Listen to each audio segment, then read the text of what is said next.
What's up, guys? Welcome back to the channel. Been gone for a couple of minutes now, but I just wanted to talk a little bit about my buddy's RS3 that I got today, and I've had it for a couple of days now. It's a platform everybody knows and loves and seems to hate at the same time if they don't own one, especially in the quarter mile, half mile races. You know, like a lot of good internet content's coming out of these platforms just because of what they're capable of. There's a few people out there that are obviously pushing it to the absolute max and absolute limits. You know, Iros Motorsport, and then you got Malacca Motorsport just completely eliminating the competition in terms of how far ahead of the game they are. But nobody seems to talk about the guys that are kind of just a little above stock, and that's one thing I wanted to make a video on today.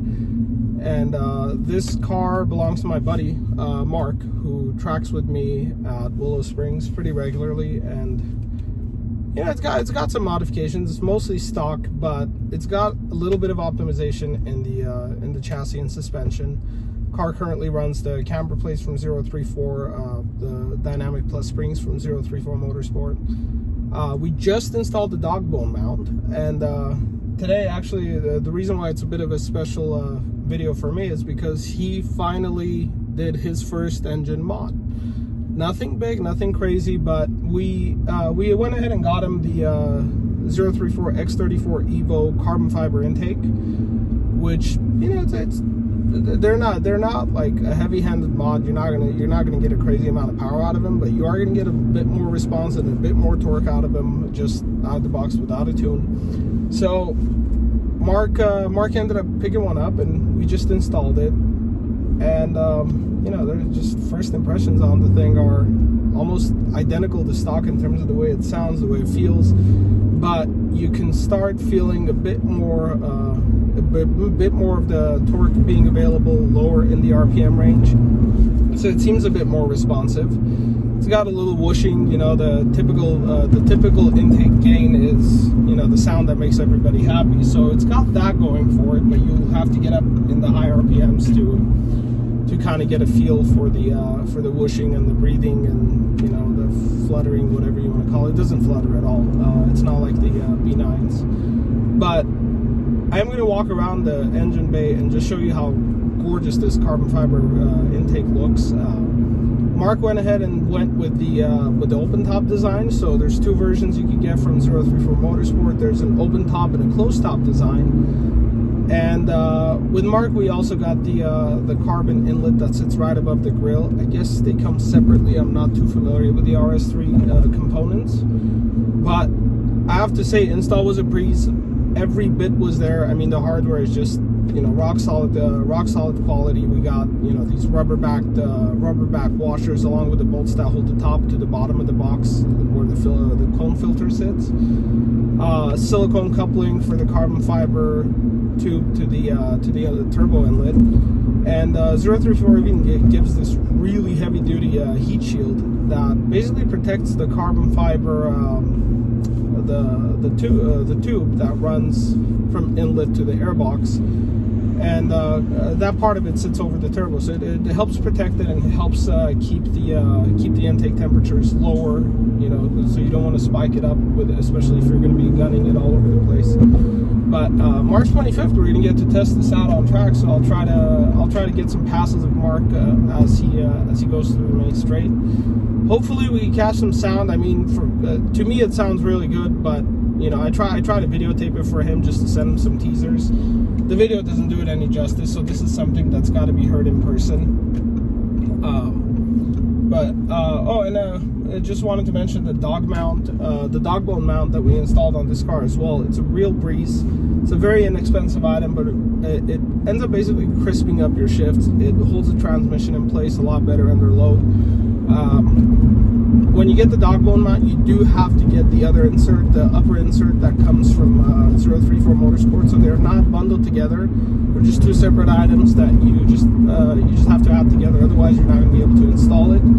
On their site, when you check out, obviously, right before you even get to add it to cart, it states that the specific part is a must for the installation of the DogBone mount, and that's not a very difficult part to install. Just the card needs to go on the lift and couple of bolts come loose. All the torque specs are in the install guide, so it makes it really easy to do it as long as you have access to a lift. So stick around after this. I'll do a walk around on the engine bay, and then I'm going to upload a couple of sound clips again. Doesn't do it any justice, don't have really high hopes for it, but it'll give you just kind of an idea of what the main differences are in the stock airbox, the way it sounds, versus an open style carbon fiber air intake from 034.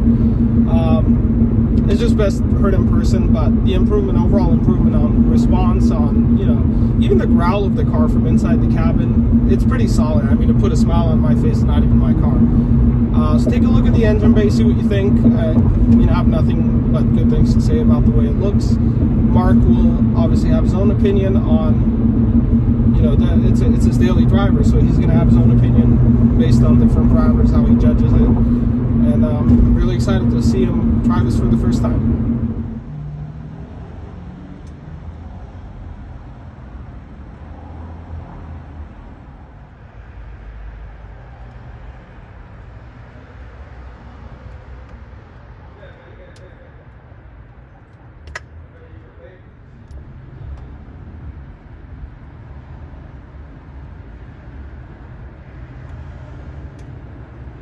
This is the whole intake system.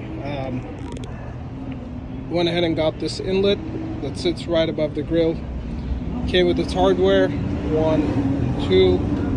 By the way, the hardware is going to be packaged in the box that holds the pot filter. This guy, these two guys, the silicone hose. I guess you can orient it any which way you want. We decided that this way is a bit more legible than reading it upside down. So all these guys just plug right in. Same clips, OE clips. Looks like this hose clamp as well came with the hardware. This is the open style box. It still has a top and bottom piece, and you get these screws. I think there's 8 of them with these rubber backed washers just to protect the carbon fiber. I mean, look at the quality here. And this is somehow, I think this is laminated in there, or it's a sticker on top, I can't tell, but it's real high quality. I mean, just looking at it. So I think Mark's gonna be really, really happy. I mean, who wouldn't be with an engine like this, right? That's stock, still stock. And oh, the heat shield right here. This is like real heavy duty heat shield too. Bolts right in, just over right there. I don't know if you could see it. There's a little sensor that's being held by a torque screw, so you just reuse this screw. All the torque specs are in the install guide, so just make sure you read it through and through. You could do this at home in less than an hour, probably less than 30 minutes if you really just focus on it. Real easy install, definitely worth the money.